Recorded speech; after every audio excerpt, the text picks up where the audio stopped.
Mental tricks, how to make someone like you.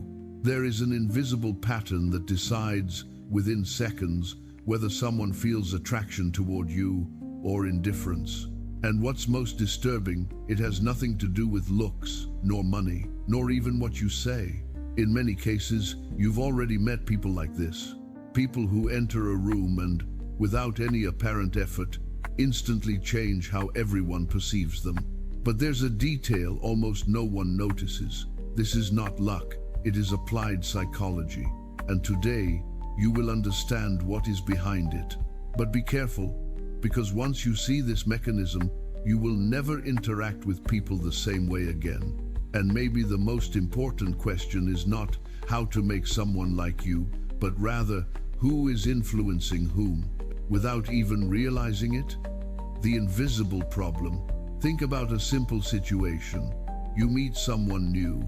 You try to be interesting, try to impress, try to keep the conversation alive, and still, the connection doesn't happen. Awkward silence, short answers, subtle disinterest. And you leave with that hard-to-explain feeling, I don't know what I did wrong.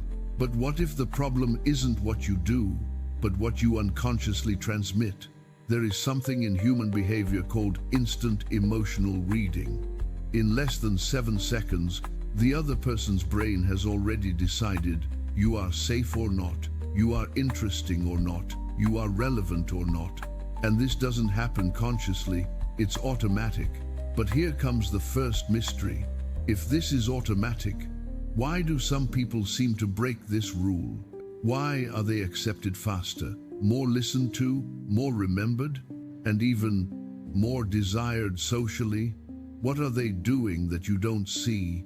The mental trap. Most people believe in a silent mistake. If I'm nice, people will like me.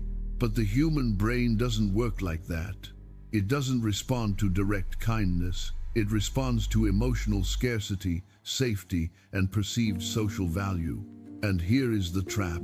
When someone tries too hard to be accepted, they talk more than they listen, they over-explain, they constantly seek approval, they smile too much, they agree too quickly. The other person's brain interprets this as, this person needs validation, and that reduces social value. But there is the opposite. People who speak less, observe more, pause before responding, don't chase the conversation, don't fill every silence. Strangely, they become more interesting. But why? There is a psychological bias called the scarcity effect. The brain values what feels less available, but that still doesn't explain everything. Because something deeper is happening, something not in behavior, but in the mind of the observer. And this is where the story begins to shift completely, the science behind it. Neuroscientists discovered something crucial. The human brain doesn't evaluate people, it predicts future emotions. That means when meeting someone, your brain tries to answer, how will I feel around this person in a moment?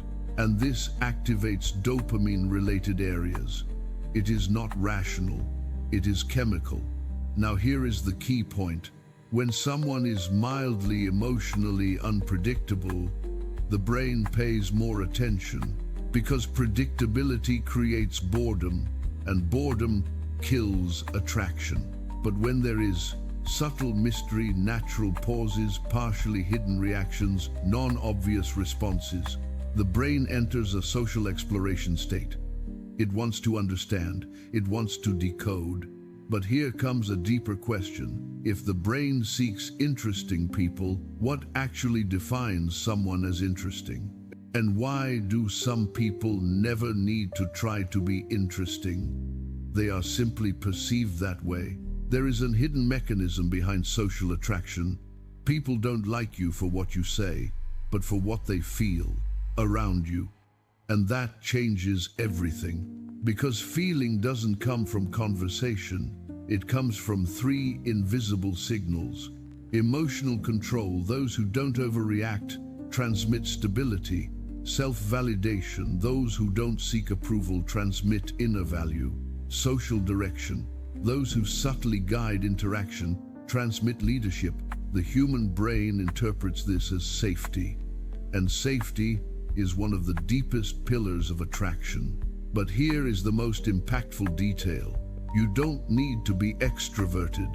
You don't need to be perfect. You only need to stop transmitting constant emotional neediness. And when that happens, people start perceiving you differently, as if something changed, even though you are still the same person. But then another, even more uncomfortable question appears. Why do almost no people notice this on their own? Change begins with something simple: silence.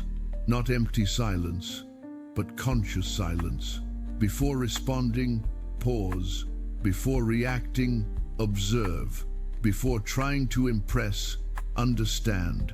The other person's brain begins to notice, this person is not chasing validation, and that completely changes the dynamic.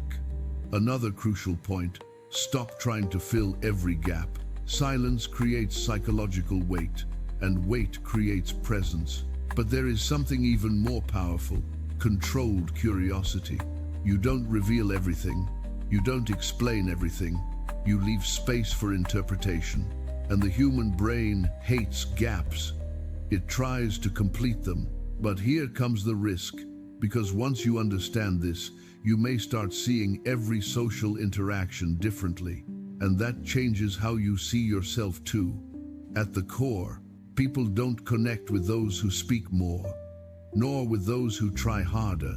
They connect with those who transmit presence without effort, with those who don't beg for attention, with those who don't force meaning, but create space for it to exist. And maybe the most uncomfortable truth of all is this: you were never invisible. You were simply occupying the wrong space in people's minds. Now, everything depends on what you do with this awareness. Because once you understand how human perception works, you never see the world the same way again. And then the final question remains: are you controlling how others perceive you, or just reacting to what they decide to feel?